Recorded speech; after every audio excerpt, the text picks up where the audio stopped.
¿Cómo era y por qué fracasó el plan de Manuel Belgrano para cultivar cannabis en la Argentina?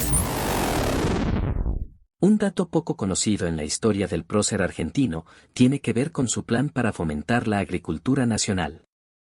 Su posición frente a estas plantas y por qué fracasó la iniciativa.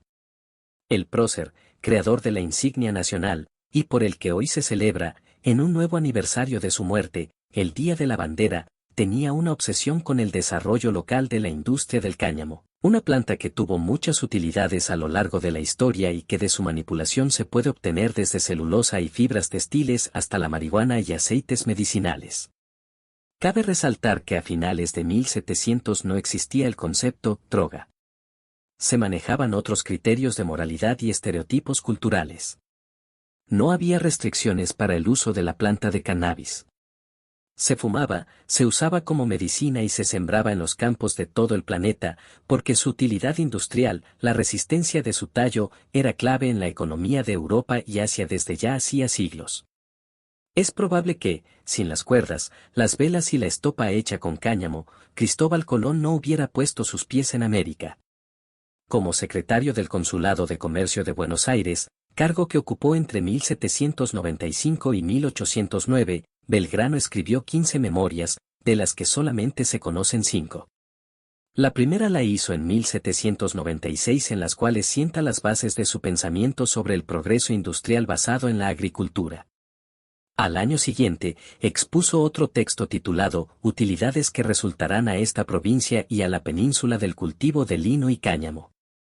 Se trata de una especie de manual, el primero registrado en territorio rioplatense, con sugerencias para los interesados en apostar al cannabis como negocio paradigmático.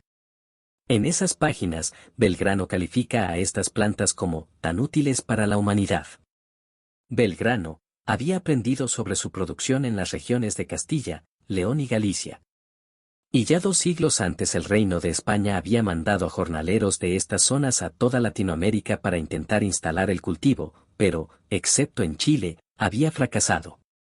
Son increíbles los beneficios que proporciona a un país un nuevo cultivo provechoso, redactó Manuel Belgrano, preocupado por la dignidad de los pobladores del virreinato, especialmente de las mujeres, y con el objetivo inicial de brindarle a España, sumida en crisis, una materia prima cuya producción había colapsado. No es que, Belgrano, quería tener el país lleno de porro, sencillamente porque es probable que desconociera los efectos psicoactivos. Lo que sí conocía bastante al detalle, gracias a su experiencia al otro lado del Atlántico, eran los beneficios industriales y comerciales de la planta y algo de su forma de cultivarla. Desde 1786, cuando empezó sus estudios en Europa, Belgrano ahondó sobre la posibilidad del negocio del cáñamo. Por eso, cuando en 1794 regresó a Buenos Aires para hacerse cargo del Consulado de Comercio del Virreinato, vio en esta planta una posible salida a la crisis a la que se había llegado con el agotamiento de la industria minera proveniente de Potosí. El plan de Belgrano tenía 2 patas, el cáñamo y el lino. Sin embargo, pese a sus intentos, nunca logró extender este negocio a través del suelo argentino. De hecho, en su ensayo sobre los medios generales de fomentar la agricultura, animar la industria y proteger el comercio de un país agricultor, empieza a hablar de las utilidades que resultarán de este desarrollo.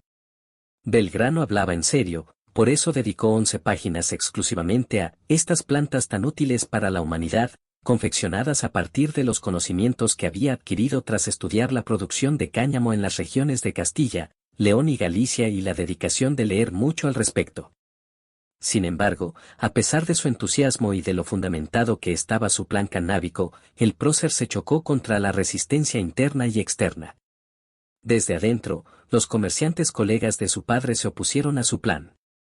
Los monopolistas de Cádiz no querían liberalizar el comercio, porque su negocio estaba en el contrabando. En otro frente, España consideraba que las medidas de Belgrano favorecían la autonomía a partir de la competencia. Por eso, obstruyó las ideas, a pesar de que le hubieran servido para afrontar su crisis. Así llegamos al final de este video. Esperamos que te haya gustado descubrir esta historia junto a nosotros. Te invitamos a suscribirte y activar las notificaciones para estar al tanto de nuestras actualizaciones. Nos vemos en un próximo video. Hasta luego.